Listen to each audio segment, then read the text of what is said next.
about 10 years ago, research started to show, whoa, hang on. The reason you go to the gym is to do that little bit of damage and to prompt those processes to take place and to prompt those genes to upregulate and build new myosin and increase the amount of mitochondria and the effectiveness of the mitochondria. And in the absence of those inflammatory signals, if you suppress them with anti-inflammatories, then you don't get the benefit that you went to the gym for in the first place.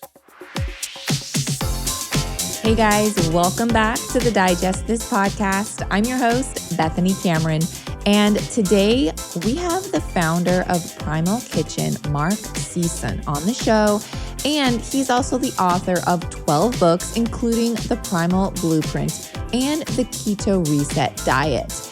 And today we talk all the things. He shares how to become fat adapted, what that even is, how collagen helped change his life by sparing him from invasive surgery, what removing grains did for him after just 30 days, and how the shoes we are wearing are actually causing more harm than good to our health.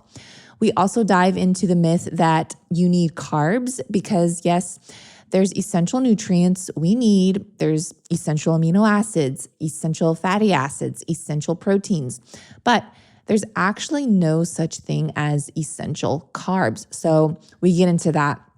And if you cold plunge or have been curious about cold plunging, we dive into that as well. No pun intended. So I hope you guys enjoy this episode as much as I did. And I also wanted to thank all my loyal listeners for supporting this show by giving it a 5-star rating and review. It truly means so much to me, so thank you. And if you haven't yet done so, it takes like 2 seconds and it's free. It's a free way you can support. So if you feel so inclined, please do so in whatever podcast app you listen in. Also, I get a lot of people on Instagram sending me DMs saying they are truly enjoying my podcast. Then they realize they have missed several podcast episodes because after some investigation, they never hit that follow button. So to ensure you never miss an upcoming episode, be sure to follow the show and then you won't miss any. So I've got some amazing guests coming up and I just don't want you to miss these interviews because they are fire. Speaking of a fire interview, let's get right into the episode with Mark Sisson. All right, raise your hand if you are stressed right now or have anxiety. I recently moved and I went through a lot of stress right now, and I don't know where you are in your health journey or just in life in general, but stress and anxiety, I think, affect everyone. And for me, a few things that just did help me just through all of that is just staying hydrated. I know that's so simple and it's really overlooked. I made a point to just make sure I was staying hydrated with electrolytes, a lot of water, and I am a horrible water drinker. So what helped me during this time is just drinking a pack of Element every single day. I put it in my big thermos and I drink it throughout the day. It really, really helped me. It also helped me with being less constipated because everyone knows if we are not hydrated enough that we can get constipated. Element has really been my go-to electrolyte drink mix for like 2 years, I want to say now. It's been amazing. I always opt for the unflavored raw version, which is just 3 simple ingredients. There's no natural flavors. There's no funky ingredients. And I just love that. And I just add like a splash of lemon or grapefruit juice just to flavor it up. You can do lime. They do have other flavors as well. So if raw, unflavored is not your cup of tea, they do have other options as well. I just stick to the unflavored. And for anyone that's never tried it, you can get a free sample pack to really explore all that they have to offer. So if you just go to drinkelement.com/digest, you can get a free sample pack. So again, just go to drinklmnt.com/digest to get this amazing offer.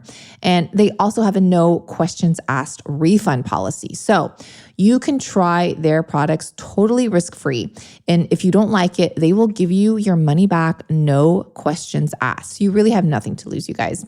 Again, just go to drinkelement.com/digest to get this amazing offer and a free sample pack. It's been 4 years since the pandemic hit, and I will tell you, I have noticed that I've aged a lot more rapidly since then due to just the stress of everything. I really started to notice it in 2021 after I moved 3 times within 12 months. And now, with the aging effects that the stress of my 4th move in the past 4 years can do, I've started dabbing into anti-aging skincare products. But not only have I been looking for products that combat fine lines and wrinkles, but ones that are also non-toxic. I honestly wish I started focusing on this more in my 20s, but now in my mid-30s, I know it's never too late to take charge. I once even looked into Botox, but as I did more research years back on what the harmful effects on what fillers and Botox can actually do to your body and the severe risk factors involved, I happily passed on those options. So again, I was looking for an alternative that was all natural. That's when I found Purity Woods. Purity Woods products leverage the wonders of a revolutionary ingredient, which is maple leaf extract. Maple leaves contain anti-inflammatory antioxidants and hydrating properties, which can help soothe irritated or inflamed skin, all while plumping, brightening, and nourishing it. And I hate to say it, but I still get breakouts every time I'm about to start my cycle. So anti-aging products that can also help with that is super important to me. With 25 unique and potent ingredients to help keep your skin bright, plump, and firm, I am a very happy customer. I've definitely tried my fair share of natural skincare products, but the thing that stood out to me the very first time I put on Purity Woods Age-Defining Dream Cream was that it wasn't heavy at all, nor was it oily or have any irritating scent. And the icing on the cake is that this product is certified USDA organic. So if you want to turn back time on the appearance of your skin with Purity Woods Age-Defying Dream Cream, they are currently offering 17% off site-wide. Plus, I also have an additional 10% discount for my listeners. That's a total of 27% savings. Just go to puritywoods.com/digest or simply enter the code DIGEST at checkout for an additional 10% off your first order. That's puritywoods.com and enter code DIGEST for a total of 27% off your first order. Well, thank you so much, Mark, for coming on the show today. It's such a pleasure to have you. Great to be here, Bethany. Thanks for having me. Good to see you again, even though we're pretty much a half a world apart now. I know you are in France. Yes. Yes, and just vacationing there. So you will be coming back to the States. So a lot of people know you. And if you don't know who Mark Sisson is, I think you've been living under a rock. But you founded Primal Kitchen. You are an author of, I don't even know how many books now. Like how many? 12, I think. 12? Okay, Yeah. I was gonna say 10. Dang, you are. I mean, it's amazing. We even have some of your books, and we've given them to people as gifts for Christmas. People just love them, and so. I want to talk about longevity. I want to talk a little bit about Primal Kitchen, what you are currently doing with your businesses, and do some myth busters. But before we even get into that, I like to start my podcast with some rapid fire yes or no questions. So Okay. you can only answer yes or no, just to kind of pique people's interests. Are you ready? Okay. Yeah. Okay, question number 1. There's only like, how many? Maybe 6. Okay. Is temporary inflammation in the body a good thing? Yes. Mm. Are blue zones a myth? Yes. Ooh. Are conventional shoes destroying our health? Yes. Do you have any no questions for me, Bethany? We'll see. I'm curious to see what you're going to say next. Okay, so next one. Does counting calories help with weight loss? No. There you go. No answer. Is there such a thing as becoming fat adapted? Yes. Let's get into that a little bit too. And then last question, are cold plunges a scam? No. You see how I put a little inflection on that? Yeah. Okay, we No. can dive into that too. Sure. Dive Just into to cold plunges. I'm not going to dive into cold. I walk in. I get in slowly. I don't dive into cold plunges. Oh my gosh. I don't even think I could do that. I think that would be harder to Yeah. slowly go in instead of just plunging all the way. That's part of the whole process. Doing cold plunges is that meeting the discomfort where it is. Interesting. I mean, yeah, I could see how that would be part of the process versus just like ripping the Band-Aid off. Yeah. Okay. Let me first start out. Do you mind me asking your age? I just turned 71. Wow. Well, happy birthday. Happy belated Thank you. birthday. Thank you. Well, you look amazing. And we were talking before we started recording. So we met, I can't even remember. We've been talking for a while now, but we did meet in person here in California. And this was for one of the Primal Kitchen events. And you're super fit, met your family, super fit. And at 71, what's the secret? Well, there's no one secret. There are a lot of them. Genetics plays a role, absolutely. Familial genetics. We can't overlook that. Even though I spent my life talking about epigenetics and how we can affect gene expression, the fact remains that genetics does play a role in kind of setting the stage here. I think attitude is critical. I have had a good attitude about my life, about being young at heart, starting from when I was actually young to, through 50s and 60s and 70s. So I hang out with young, fit, energetic, like-minded people who have good attitudes about life. Certainly, food choices would be a huge driver of health and fitness and mood over a lifetime. And then exercise is a critical component. You have to exercise. You can't exercise away a bad diet, but you have to exercise. And there's a right way to do it and a wrong way to do that. And believe me, I've spent much of my life doing it the wrong way, so I can give you some feedback on that. So those are sort of the four drivers. I would say the genetics, the attitude, the food, and the exercise. We can talk about sleep being a pretty important factor there. But as one gets older, one appreciates sleep for what it is, a time to relax and repair. So I wouldn't emphasize that as the secret. Again, you have to do it. You have to sleep right, and you can't burn the candle at both ends for decades and expect to live a long life. So I'll stick with my top four. Okay. Guys. Yeah.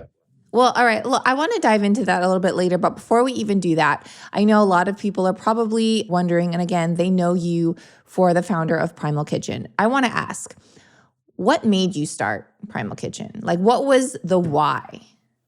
So most of my life, I've been an entrepreneur. So I've always started businesses.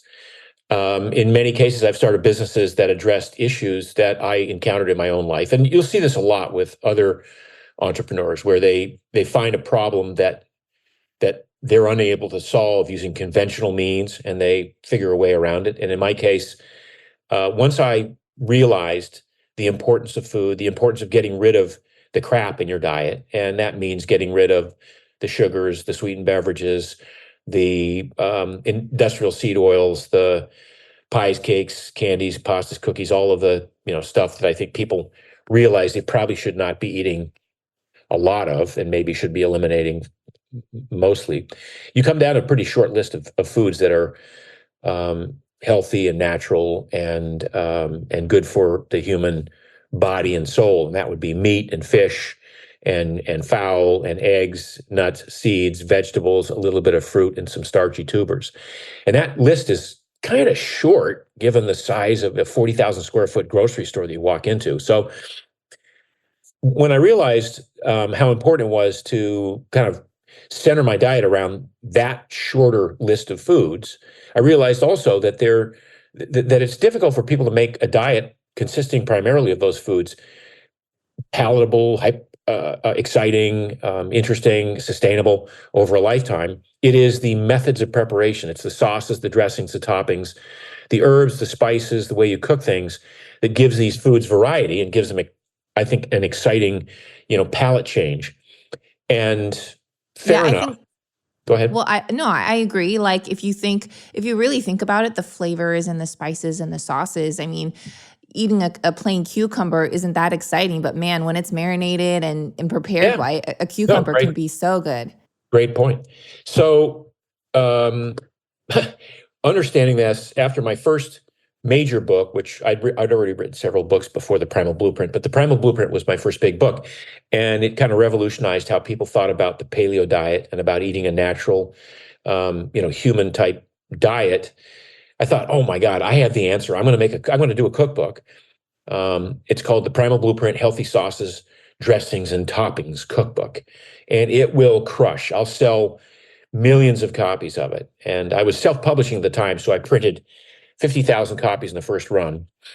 And that was in 2010, and I think we sold 8,000 copies. So it became clear to me that people understand that they want sauces, dressings, and toppings, but they don't want to make them themselves. Some do. And for the longest time on Mark's Daily Apple, my blog, I was every Friday was putting out a recipe about how to make ketchup, how to make mayonnaise, how to make a good salad dressing or a pasta sauce.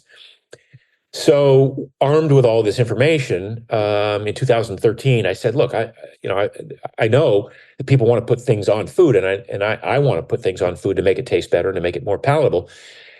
You go to the grocery store and there's nothing that fits my scrutiny. You look at the list of ingredients and it's soybean oil, canola oil, corn oil, food colorings, dyes, too much sugar or too much artificial sugars.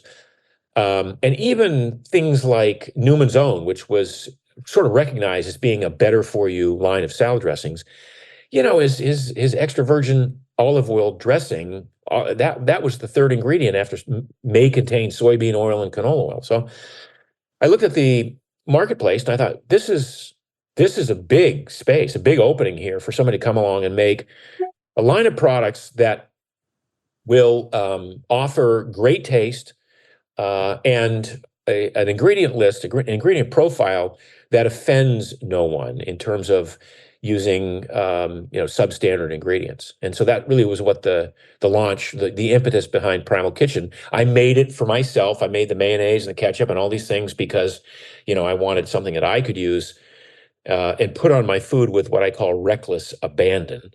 I didn't want to just put a little bit of salad dressing on my salad. I want to douse that baby with a couple of ounces of salad dressing, and provided the dressing was made of premium ingredients, the notion would be that the more you put on the food, the better that meal became for you.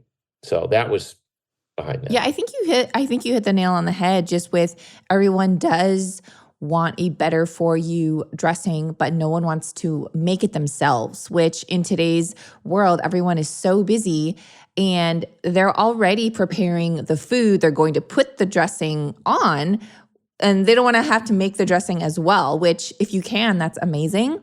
But I mean, it's not practical these days to make every single thing from scratch. And to your point, I remember, yes, the Newman's Own and the Wishbone. I grew up on Wishbone dressing. Wishbone, sure, and Kraft. Yeah. But Kraft had a good, Yeah. They had a line of stuff, but the Wishbone was the big oil and vinegar dressing, right? Right. And nowadays, you're seeing a lot of, quote, greenwashing because companies are getting smart and then recognizing that people are looking for healthier oils. So you'll see this, and I'm sure, you've seen it before, and I laugh.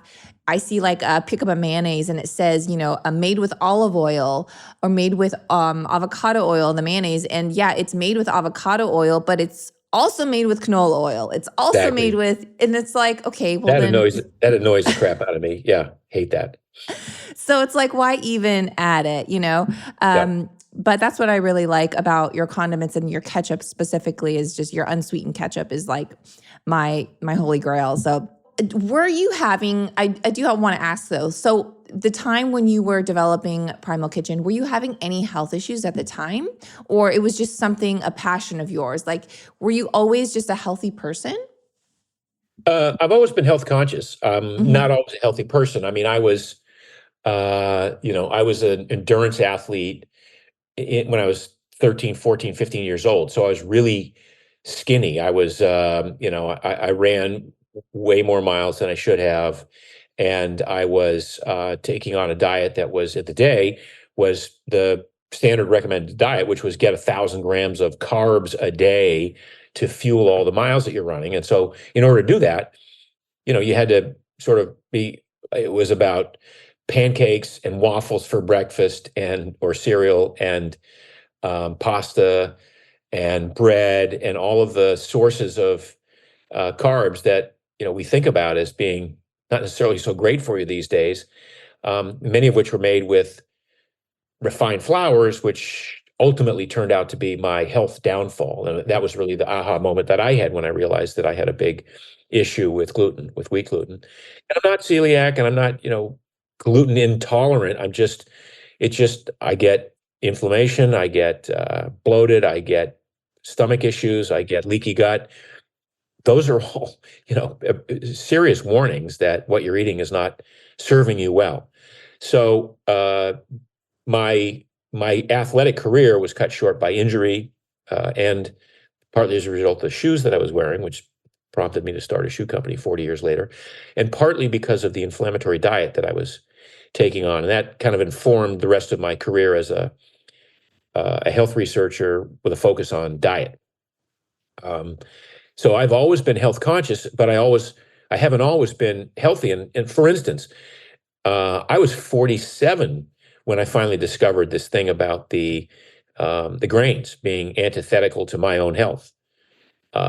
Even though I've been writing about health and fitness for 15 years prior to that, I was still one of those people clinging to the notion that grains are a standard part of everyone's diet, and the 6 to 11 servings a day that was promoted by the U.S. Department of Agriculture. I kind of defended my right to eat grains through all of the research that I was doing until my wife one day said, "Look, you're reading all this stuff about lectins and phytates and folded proteins and gluten. Why don't you just take 30 days and not eat any grains?" And that really transformed my life. The IBS that I had suffered from the age of 14 relentlessly went away. My arthritis that I had in my feet went away. The Wow. In GERD that 30 I had went days? away. Yeah, 30 days. Yeah. Wow. And so it was a huge aha moment for me that what we eat really does impact the quality of our lives. Yeah. Well, and then that was your moment when I guess you could say you started eating paleo or just grain free. Like, were you eating dairy? I was eating dairy, and I was eating. Yeah, the grains were just the last piece of the puzzle for me, and it really came along around the time that Lauren Cordain had put out the paleo diet, and it had come and gone. It was didn't sell many copies in its early iterations, but I'd read it. I'd been aware of the paleo diet. I'd been aware of Jared Diamond's Guns, Germs, and Steel, and his quote that agriculture might have been the worst thing ever to happen to humanity. Mm. And so a lot of these things came together for me. And as a student of biology, I mean, I was a pre-med student at Williams College. I got a degree in biology, but I sort of minored in evolutionary biology. Evolution was still kind of um, taking shape as a formative aspect of the human experience, and a causative aspect of or a place to look for clues as to how our genes turn themselves on and off. And going back to the 70s, we didn't even know that much about gene expression. So as I was coming into this period of my life where I was spending decades researching, it was also the period of time where gene science, genetic science was starting to really take off to the point where every study that was done was now looking at what was happening at the level of gene expression, which did not really wasn't a big factor in scientific papers prior to that time. Now every paper looks at gene expression. So a lot of the things, it was like a perfect storm in my life of all these things coming together to understand how the body works, the importance of food choices, how they affect gene expression, and how I could use those to shift my own health profile from. I mean, I've always looked on the outside like I'm fit, but it's kind of falling apart on the inside, and that's a classic story you'll hear from a lot of athletes. Oh yeah. So I Well, wanted to get to the point where I was healthy on the inside and still looked healthy on the outside. well, and I think you brought up a really good point too, is that you mentioned you were health conscious but not necessarily healthy. And I think we are all at that stage, I feel like, in some point of our life. I think a lot of people are health conscious and they want to be following what's good for them or doing what's right, but they are still not healthy. And sometimes it's just not their fault. They are being misled, really. So, I mean, this is a pure example. We grew up with like eating Cheerios and Raisin Bran and just Yeah, all the these things, whole. all these cereals that you thought were healthy, Raisin Bran would Totally. keep you regular, and Cheerios were heart healthy. Totally. And Yeah, my mother, she bought all the things and she thought, well, no, this is good for you. This is what, they say on the box and all these things. So, she was very health conscious, but it wasn't necessarily healthy. And I think that's where Americans fall short. I agree. I mean, I think people want to be healthy, but I would agree that they're frustrated because they like you hear something that's good for you one year and the next year it's bad for you, and something else that you thought was bad for you was good for you the next year. And it's like, whoa, like who's got the truth here? Like Right.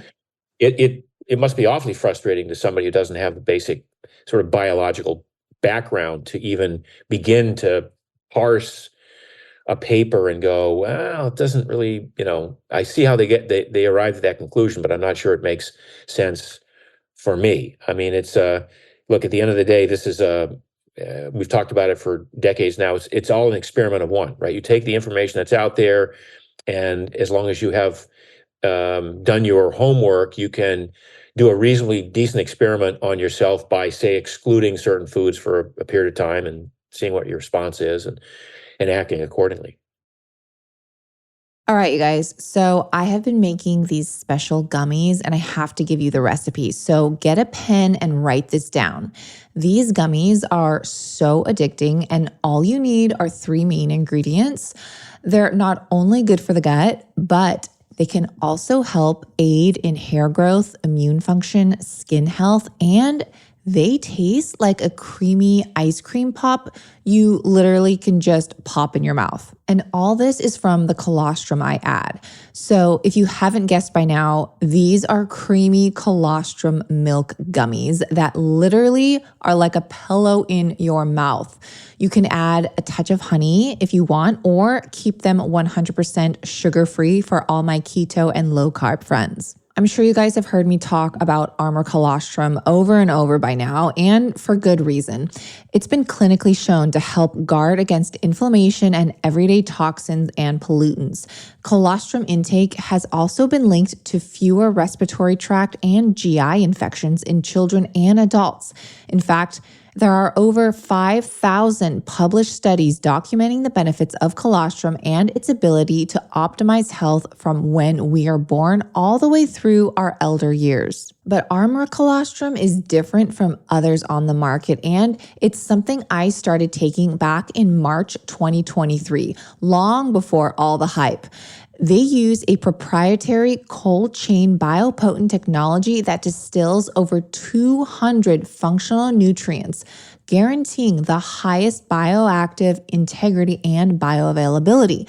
Another thing I personally love about this company is that they only use the excess colostrum from grass-fed, pasture-raised, happy cows that are no longer needing it to supply their young. So you know you're not taking away from animals that need it. Only the surplus colostrum is used, and Armura makes sure they are getting only the best from healthy USA cows from family farms. Okay, so here's the creamy colostrum gummy recipe. Just get 2 tablespoons of grass-fed gelatin, 1 cup of your milk of choice, dairy or non-dairy, 1 tablespoon of honey, which is optional, and 1 tablespoon of Armura Colostrum's unflavored grass-fed colostrum. And you can save 20% if you use code DIGEST at checkout on their website. It's tryarmura.com. Again, that's code DIGEST, and that will save you 20%.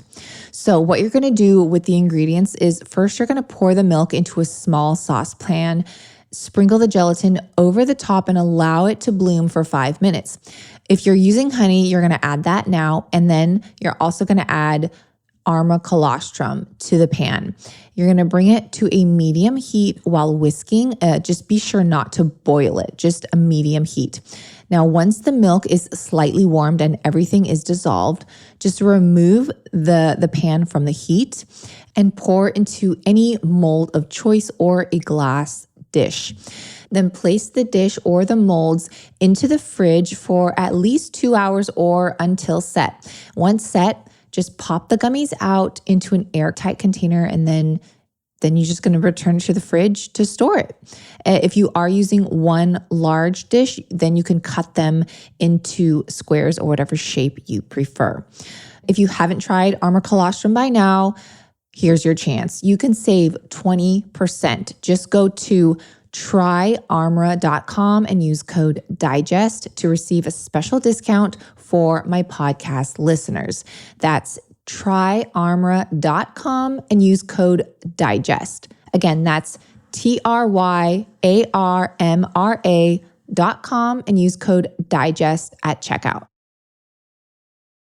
Well, and now I want to kind of switch gears here because I want to talk about collagen specifically, because I know a little bit about your story in collagen and how it was just so helpful for you. And so I want to have you share, how did collagen really just transform your life? I was, I went most of my life, without collagen supplements, as many people did. Although as a kid I had Jello, and I would say Jello is a collagen supplement. But I got into my 50s, and late 50s, and I started to suffer the effects of connective tissue not keeping up with my my activities. So I would be, for instance, I would play ultimate frisbee, which is a very fast-paced game. There's a lot of sprinting and changing direction and jumping.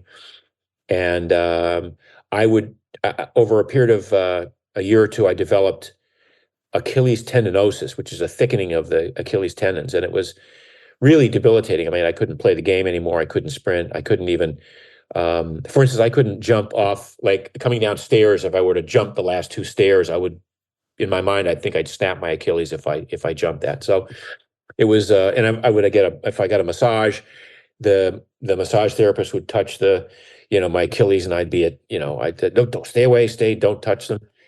So it was pretty bad. And then, I said, this is, well, then I went and saw an orthopedic surgeon who said, yeah, it's a pretty bad case of bilateral tendinosis, both legs. We can slit the back of your legs. We can scrape down your Achilles, get some of the scar tissue and some of that thickening away. And we can wrap them up for 3 months, and then 9 months of rehab, and you'll be back to 80% or 85%. I'm like, screw that. So I went back to the drawing board, which I always do, and did the research, and I realized, oh my God, I have not been getting any collagenous material, any collagen peptides, any gelatinous foods for the last several decades. I was not a big fan of bone broth, and bone broth really hadn't come on the scene yet. So it wasn't permeating the the paleosphere yet. I realized that Jell-O had gotten a bad rap decades ago for the sugar content, so nobody ate Jell-O anymore. I really only bought the prime cuts of meat, so I wasn't eating nose to tail. I was just eating the steak, and the fat. I don't like chicken that much, so I wasn't eating chicken skin. I don't like. I wasn't eating salmon skin. So I wasn't consuming these raw materials that my body needed to repair my compromised Achilles tendons. So I went out and got some sort of standard commoditized collagen supplement, started downing 30 to 40 grams a day.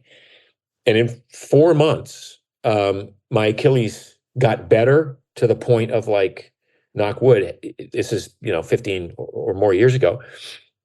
No problems at all. Like I haven't had any Achilles problems. I have other problems now. I have a decrepit hip that needs replacing from the years of running. But that connective tissue there, that that tendinous tissue got so nourished, in my mind, at least, by the dosing of collagen supplements on a daily basis, that I thought, wow, this is pretty amazing, and it makes total sense. If the body has access to the raw materials that it needs, it will do the things it's programmed to do. If the body does not have access to the raw materials it needs, the body has it just has plan B. It just goes to, okay, we'll just make scar tissue, or we'll just turn you into a diabetic because you're eating so much sugar. It's not, the body isn't going, this is good or bad. The body's just going, okay, in the absence of collagen, we're going to thicken the tissue and we're going to build some scar tissue. If you give us collagen, then we'll rebuild the connective tissue, the fascia, the tendons, the ligaments, the cartilage, even some of the muscle, some of the bone, in the way that it was intended. So you'll see a lot of people now talk who will say, you get plenty of amino acids from other foods, and there's no magic to just the amino acids in collagen and collagen peptides. I would say, yeah, there is some magic to that. In fact, I've said for a while that I think collagen probably should be considered a fourth macronutrient. There's more collagen protein in our body than any other type of protein. So it makes sense that we would need some of these collagen peptides and some of these amino acids in the quantities that can only be found in a good collagen supplement like that, or in bone broth, in chicken stock, in chicken skin, in eating nose to tail.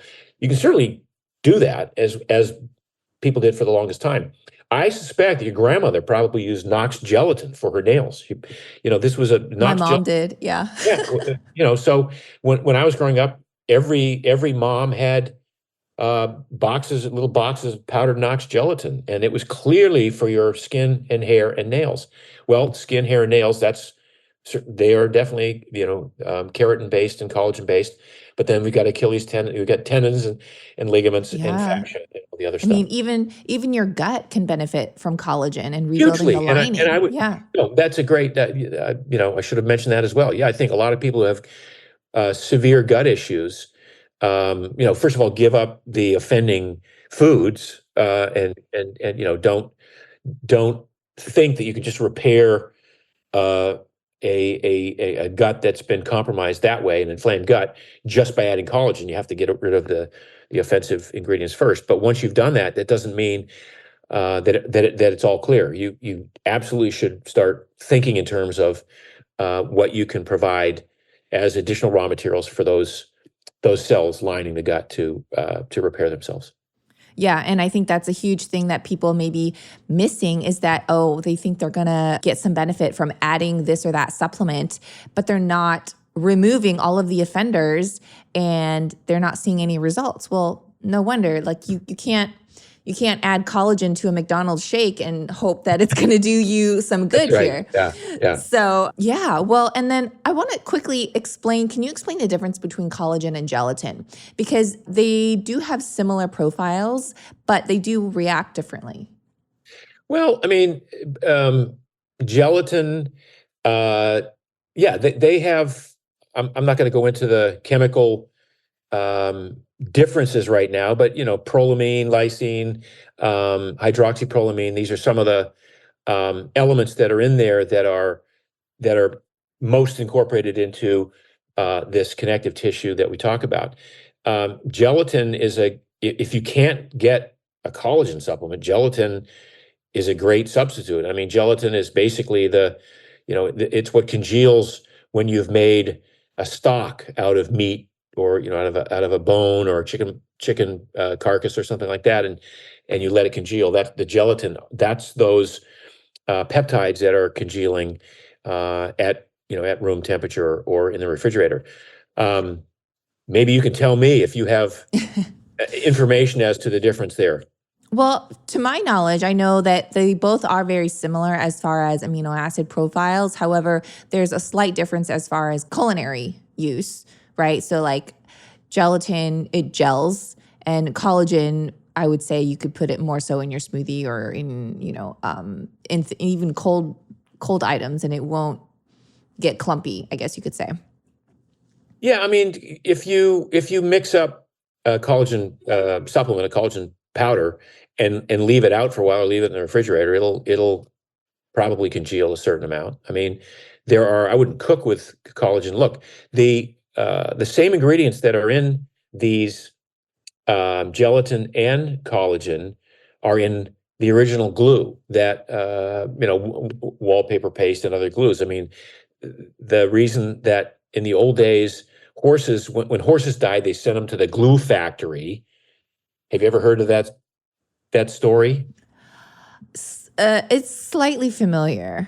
Okay, so when animals died, or when they were, even the carcasses of ruminants of beef, they would send them to a place, a rendering factory, where all of that stuff would be rendered down, and that's how they got glue. And they got glue from boiling the skins and boiling the joints and getting all of that, those amino acids in a process that, once it was boiled down into a solid or a pasty type thing, became very sticky. And if you've ever just taken collagen supplements and gotten it wet and getting your finger on some collagen stuff, Yeah. your fingers stick together, right? So Mhm. it's the same component that's in glue, or at least the original forms of glue. I think that's why, like Elmer's glue was this, I Elmer, remember that. he was a cow, and that's so there's a connection between the strong bonds that are created by boiling connective tissue down, and the strong bonds that connective tissue makes in your body when you consume it and reassemble it as a tendon, or a ligament, or a piece of cartilage. Oh, so fascinating, really. And it's amazing what it can do to your body and what your body can do when you give it the right things.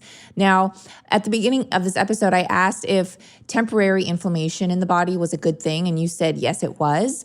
So I want to ask you why that is, and also what your opinion on anti-inflammatory supplements are. Like, how do you feel about that? Yeah. So temporary inflammation, as I would understand it, based on the question, if you sprain an ankle, or if you have a cut, or if you have a cold or a flu, or catch some bug, your body needs to raise the temperature, raise the heat, mobilize the inflammatory responses to address the injury or the insult or the disease. So temporary inflammation keeps us alive. It's that idea that there's an insult, and then the body responds quickly with white blood cells, with swelling, with an increase in blood flow, and all of these things that in the short term are good for healing. Now, the problem comes if you have what we would call systemic inflammation for a long time. And that can happen as a result of a leaky gut. It can happen as a result of certain dietary food choices. It can happen as a result of excessive alcohol consumption on a regular basis. But in all these cases, an inflammatory insult has, or some insult has been presented to the body. It may be, in the case of a leaky gut, let's just look at leaky gut. So the walls of the gut open up and allow undigested food particles into your bloodstream. Literally, there's shit in your bloodstream, literally. And the immune system sees these, it's ready, and it sees these undigested food particles as foreign invaders, thinks they resemble a microbe or something that might be causing harm to the body or killing the body. So it mounts an immune response. And sometimes this immune response can last for days, weeks, years in some cases, when people don't fix their diet and they continue to have a leaky gut and they continue to have an immune system that is overacting. In many cases, some cases with autoimmune diseases, this is the body creating antibodies against what it recognized as an undigested food particle, what it thought was a foreign invader or a microbe. And then sometimes the antibody then attacks cells within the human body that look like the thing that they just tried to fight. And so it may be that when people, certain cells of the thyroid, you get Hashimoto's thyroiditis, it's an autoimmune disease. It may be that the immune system is just fighting back against that. Certain forms of arthritis, where the immune system is attacking chondrocytes that are parts of the body that are supposed to be building new cells, but now the immune system says, no, these look exactly like the thing that we built a defense system against, and so we're going to be deploying our defense system against this part of the body. So it's a temporary inflammation, good thing. You could even argue that a hard weight workout in the gym might prompt temporary inflammation, which, if you let it take its course, only lasts a few hours or a few days. And as a result of that hormetic experience, the body builds back a little bit stronger and now is more prepared to go lift heavier weights the next time you do that. That's an example of a positive hormetic experience as a result of temporary inflammation. But again, the long-term systemic inflammation, not good at all. And then we have long-term localized inflammation, like in a diabetic who has no blood supply to the limbs or to the digits and loses fingers or toes or feet as a result of prolonged inflammations that are a result of the body not having enough blood flow to send in the forces to fix and repair the injured body part. And over time, the body part starts to die, and then you lose the limb or whatever. Mm-hmm. Sorry to get so maudlin here. No, I think I love it, and I know my listeners do too. So would you recommend anti-inflammatory pills, or do you think that's not a good thing? For what? Why would you take it? I mean, if you have a high fever and you want to sleep, you're talking about non-steroidal anti-inflammatory drugs, NSAIDs, or are you talking about? No, I mean more so like natural, like a natural herbal anti-inflammatory.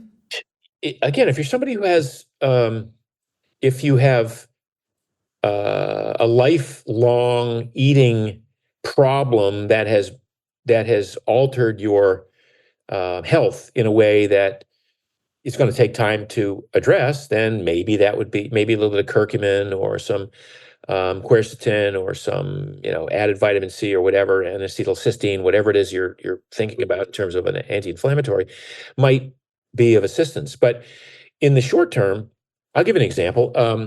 We talk about going to the gym.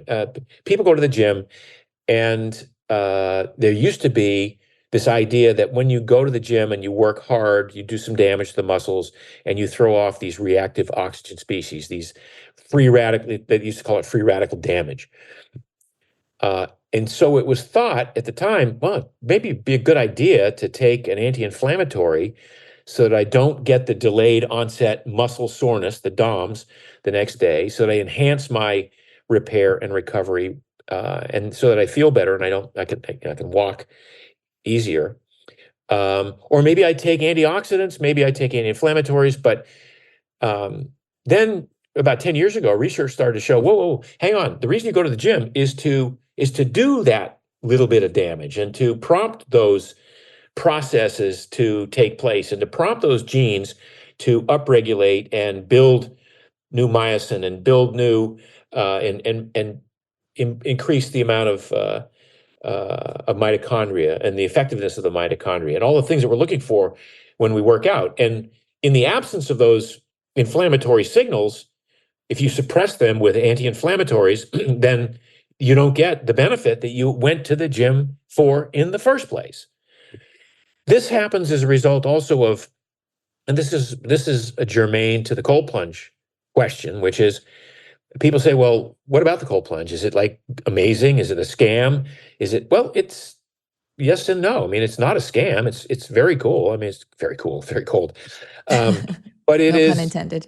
yeah, but the cold plunge has times when it's appropriate to use it and times when it's, less warranted. So the guy at the gym or the girl at the gym we just talked about goes to the gym and then gets the cold plunge right after because I don't know, they feel like they deserve that or they feel like it's going to help their recovery. It's not. It's actually because that part of the cold plunge is anti-inflammatory.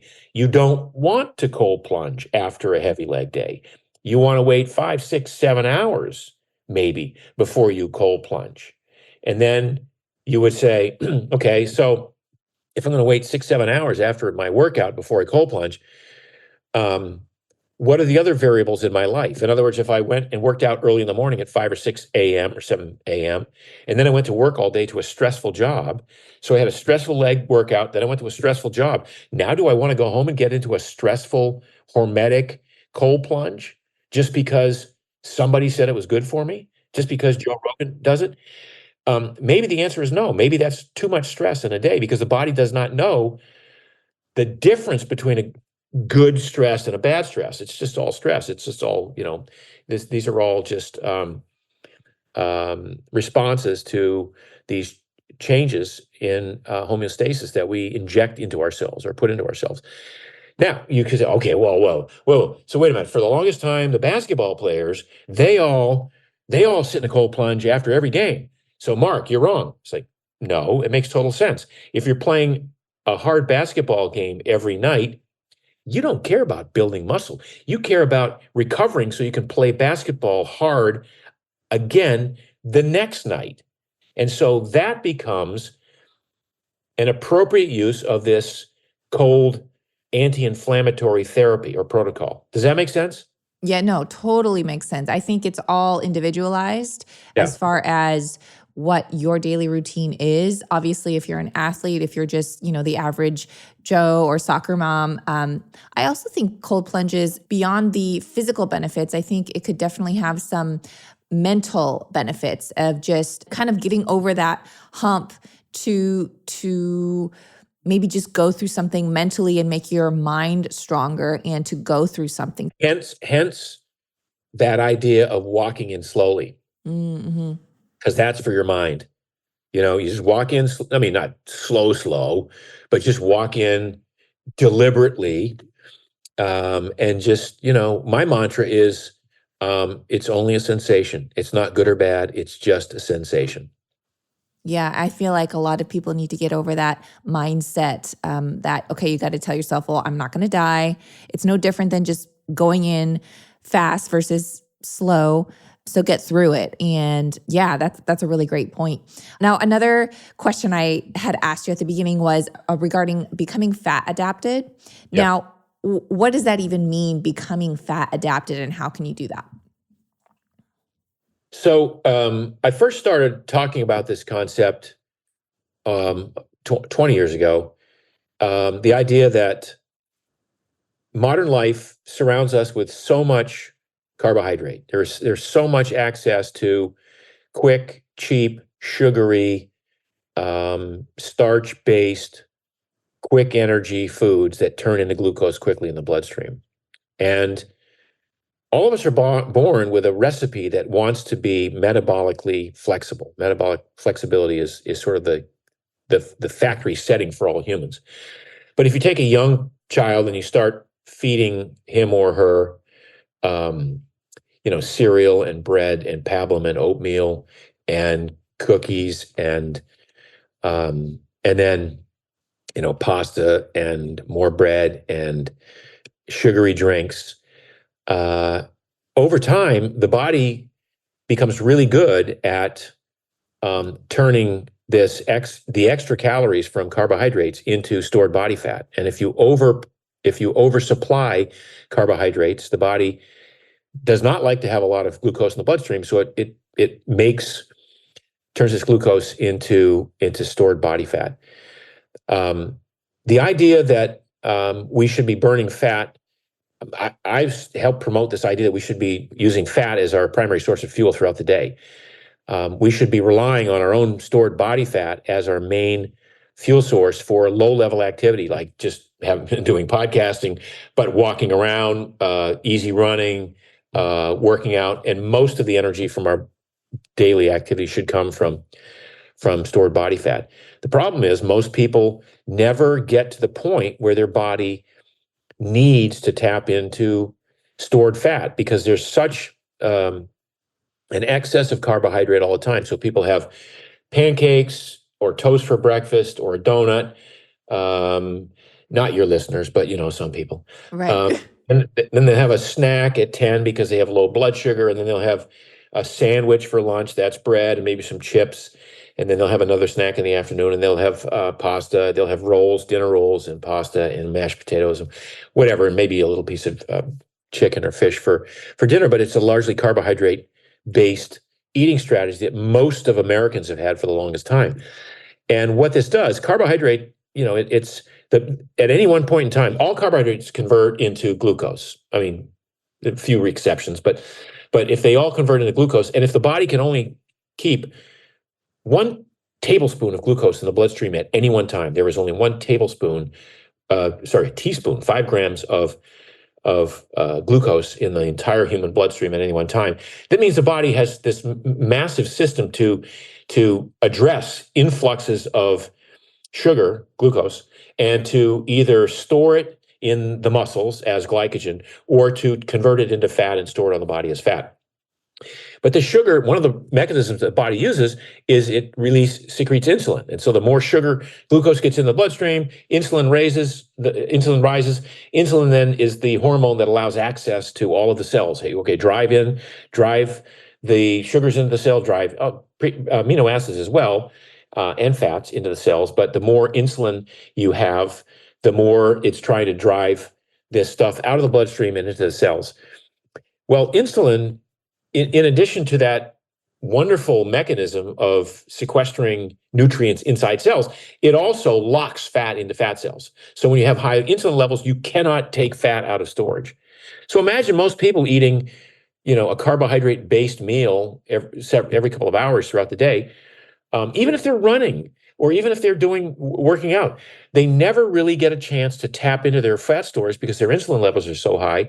So the body retains these fat stores and just continuously burns off the glucose. And so now you have this sort of bizarre system where you have all this energy stored on your body. You're getting fatter every year as a result of this excess that gets converted to fat, but you can't tap into it because you haven't trained your body to burn off the fat. Well, how do you train your body to burn off the fat? The only way to do it is to withhold food. Hence, a keto diet or a carnivore diet or intermittent fasting, all of which withholds carbohydrate for a certain level of period of time. And if you withhold carbohydrate enough, the body goes, or the brain, for instance, goes, I'm not getting any glucose, and I got to figure out a plan B, right? We talked about plan B. So we have to start building the metabolic machinery to burn fat more efficiently. So in the absence of carbohydrate, the body makes ketones. The brain knows how to use ketones. Ketones are actually a preferred fuel for the brain. The body starts to upregulate enzyme systems that take fat out of storage and to combust it in the mitochondria. The information to make more mitochondria is there, so people can double or triple the number of mitochondria they have over a period of several months if they do this right. And the more mitochondria you have, and the better they work, and the lower your insulin levels are, and the lower your carb intake is to a point, the better you get at burning fat. And we call that fat adaptation. And once you're fat adapted, that doesn't go away unless you spend 3 or 4 or 5 weeks just going back to donuts and sugar cookies Mm-hmm. and pasta. But we talk about more than that now. We just talk about metabolic flexibility, the ability of the body to extract energy from stored body fat, from the fat on your plate of food, from the glucose in your bloodstream, from the glycogen in your muscles and your liver, from the ketones that your liver makes in the absence of carbohydrate. And all of these energy substrates we're hardwired at birth to be able to do this. But if all we do is keep layering on carbs, carbs, carbs, carbs, carb centric, and you can eat protein too and fat too, but if your carbs are above 300 grams a day, you're never going to get out of this what we call sugar burning cycle, where you actually start to burn off stored body fat.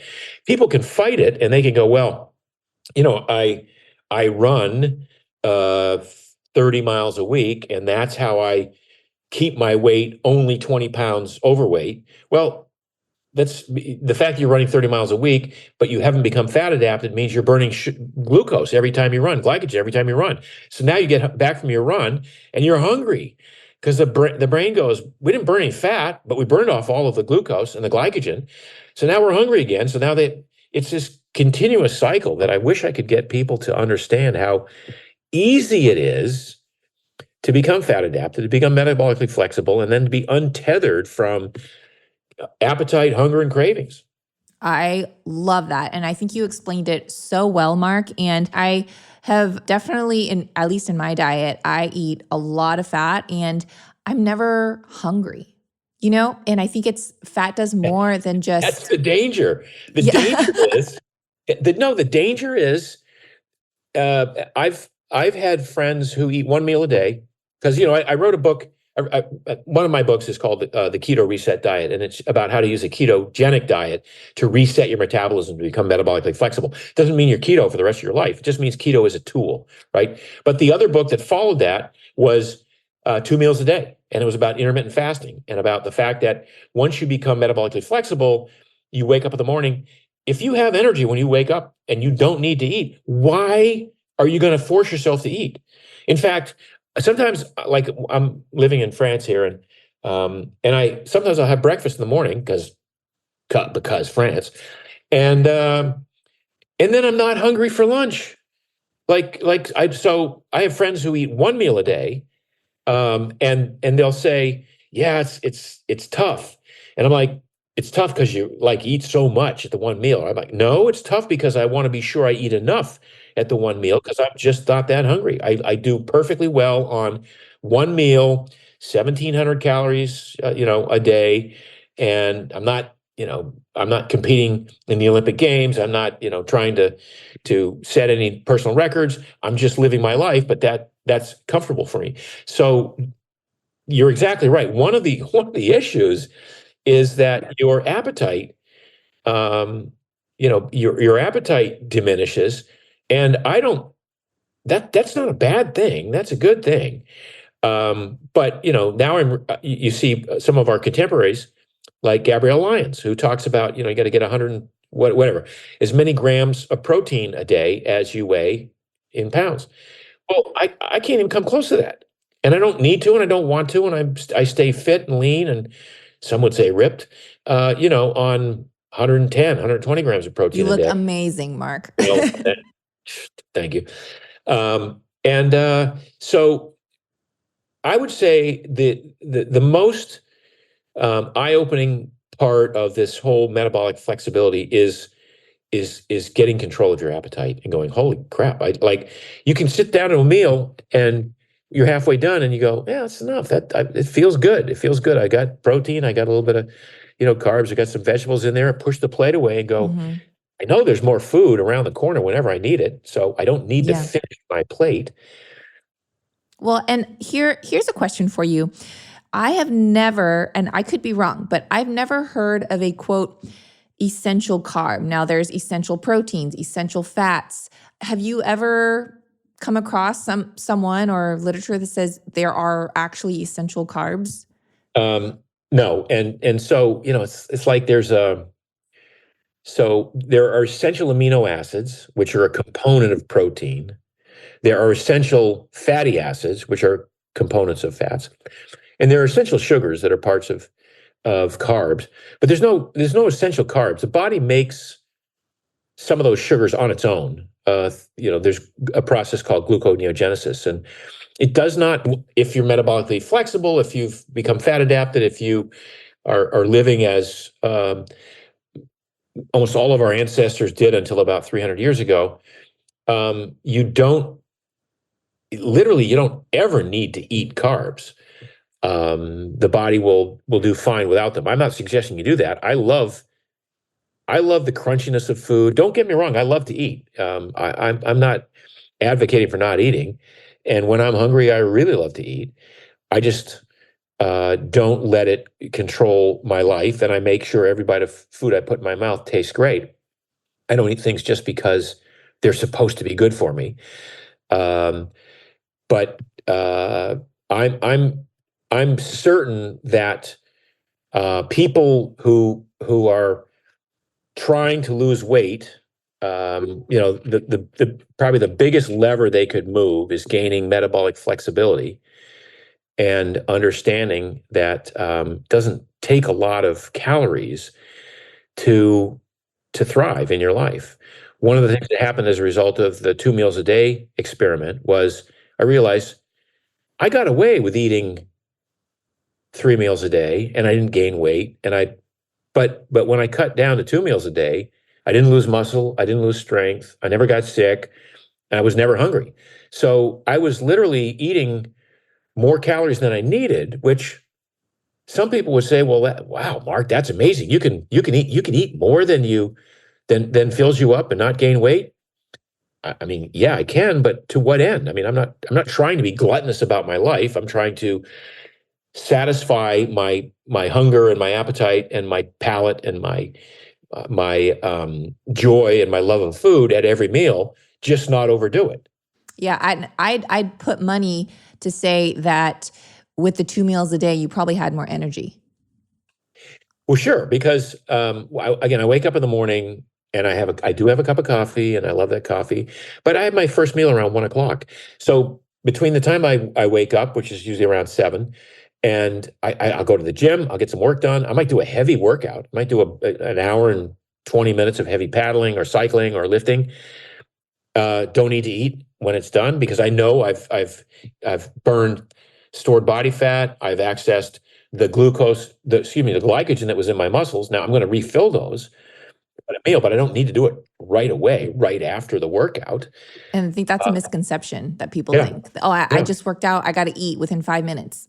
Well, if you again, context is key here. And if you say, "Well, I'm going to go work out hard again tomorrow," then because I'm a professional athlete, then I would say, okay, then that makes sense. You'll benefit from eating right after the workout. But if I work out hard enough that I would need to do that, I'm certainly not going to work out that hard the next day. I sort of the working out only works if you give your body time to repair and recover. And as you get older, the good news is sometimes it takes 3 days to recover from a workout. Now, it doesn't mean I don't do something every day, but I might walk in between. Mhm. Yeah. Yeah, well, yeah, good point. Well, I can't help but ask another question. And this is about how shoes are destroying our health. Yeah. And what is it really doing?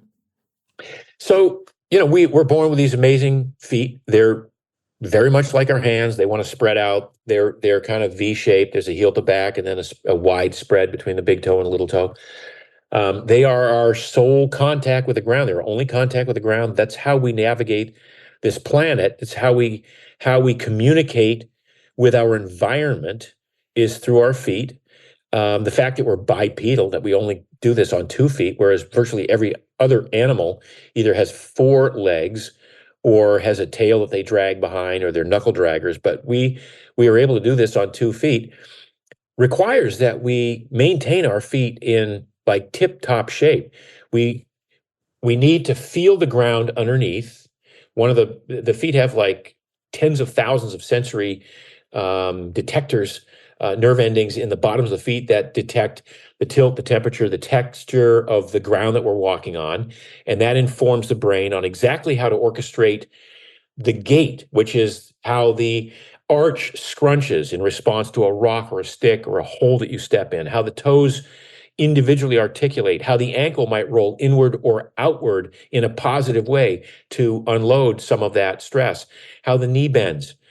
Typically, the knee only bends should only bend one way, but in some people it bends the wrong way for the wrong reasons, and how the hips might tilt.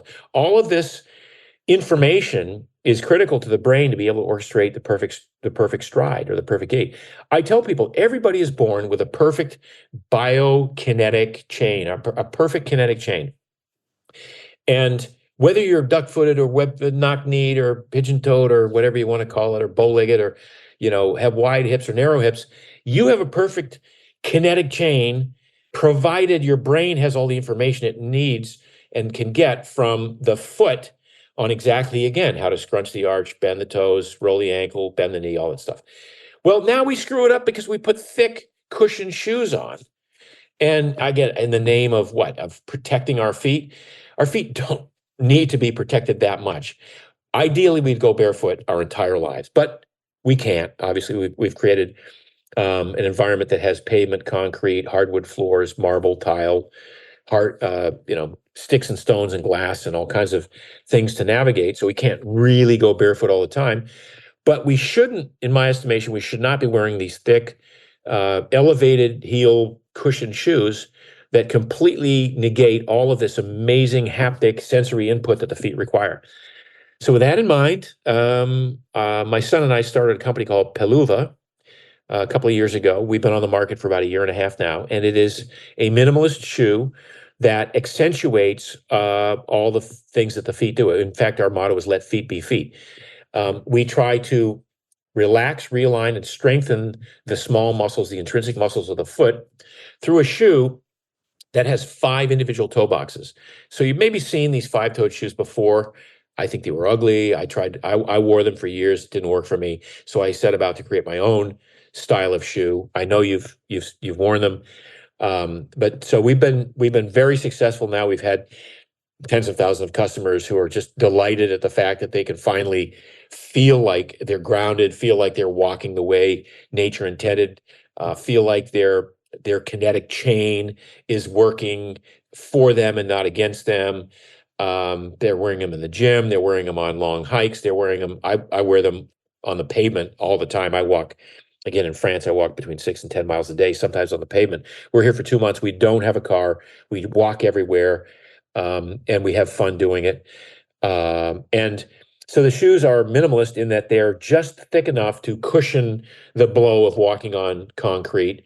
They're just thick enough so that when you walk on like cobblestones or sharp stones, it feels good. It feels like a massage. We call it foot candy, looking for these different cobblestone areas, because you can feel everything. You can step on a manhole cover and feel the knurled edges of it. It's amazing. And yet, if you step on a sharp stone or something like that, you don't. There's enough protection there. It's literally like less than 1 centimeter thick from the heel to the ground, but that's enough to give you the protection. So. Yeah. Well, and for my listeners here, I actually have a couple of pairs and I love them. I have like the OG ones like you first came out with. And then I also have your boots, which I think it's really interesting because the boots specifically, they're so cute, and you don't even realize, like if I'm wearing them and I'm like just like whatever in the grocery store or whatever, you can't even tell that they're individually toed shoes. It's amazing. I keep thinking, come on, ask me about my shoes, Yeah. right? And then people are like, no, those are cute shoes. I couldn't even tell that there's 5-toed shoes. Yeah. Yeah, it's funny. I even went to like a little family gathering and I wore them. And I was like, hey, like, do you like my shoes? And they were like, yeah, they're cute. And like no one commented that they were all like gloves for your feet. And then I had to kind of point them out and they're like, oh my gosh. And it's just, I like it because, if you want the benefits of the shoes, but you don't want to draw so much attention, I think it's a great combo. No, and I think that it completely, matched our desires here. We wanted to be functional, but we also want to be stylish. And we didn't want to be stylish to the point of like, oh my God, what are those? But we want to be like, oh, wow, what are those? Totally. Yeah. Yeah. And then since then, you have come out with several other styles too, like slip-ons. And what other styles do you have now? Yeah, so we have the Zen suede slip-on. I think you're talking about the desert boot, the suede desert boot that we have. Yeah. I got my Miamis here. This is a loafer, casual loafer that I wore to a lunch today. And then we have the Strand ATR, which is a hiking shoe coming out the end of this month. And we had so many people say we'd like a little bit more, not cushion, but traction on the shoe and a little bit more support on the upper. So we made a hiking shoe, and it's spectacular. I think it's going to change everything. We have a lot of off-road UTMB trail runners, runners who do 50 and 60-mile races in the mountains on trails, who are rucking and hiking in our paluvas as part of their training. Now, they don't yet race in our shoes because you need a little bit more if you're going to be running. But for hiking and for rucking, carrying a backpack, and for training the feet, every time you step on a rock with our shoes and you land in a different position, that's a good thing. It's only a good thing if the shoe is minimalist and thin enough that the brain senses, again, the tilt, the texture, and the temperature to inform the kinetic chain of how much do I roll the ankle out, or how much do I bend the knee,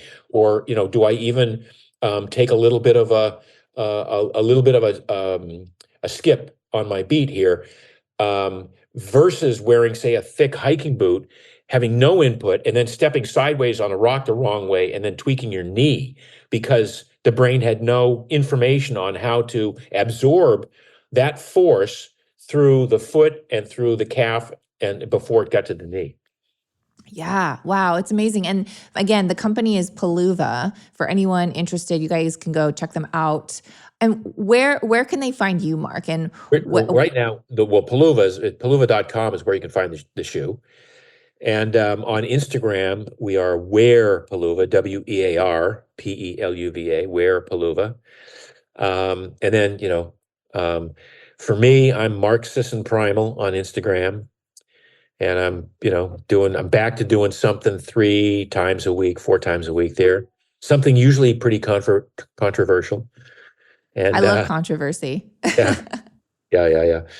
And then, the blog, Mark's Daily Apple, has been down for a while, but we hope it's going to come up again soon. Okay. Well, I'll be sure to put all those links in today's show notes so everyone can easily access them with just one simple tap. Cool. Thank you. Thanks. Yeah. And you're always welcome back. I feel like we could talk for another hour. I mean, there's so many other questions I have up my sleeve, but we'll end on this note, and we'll have to have you back for another time. Great. Appreciate being here, Bethany. Thank you. Awesome. Thanks for listening to this episode of Digest This. If you enjoyed this episode, please leave a review in your podcast app to let us know. If you're ever wondering how you can support me and this podcast, sharing it with your friends and family is the best way. This is a Resonant Media production produced by Drake Peterson and edited by Mike Fry. To email the show, message us at digestThisPod@gmail.com. See you next time. The content of this show is for educational and informational purposes only. It is not a substitute for individual medical and mental health advice and does not constitute a provider-patient relationship. As always, talk to your doctor or health team first.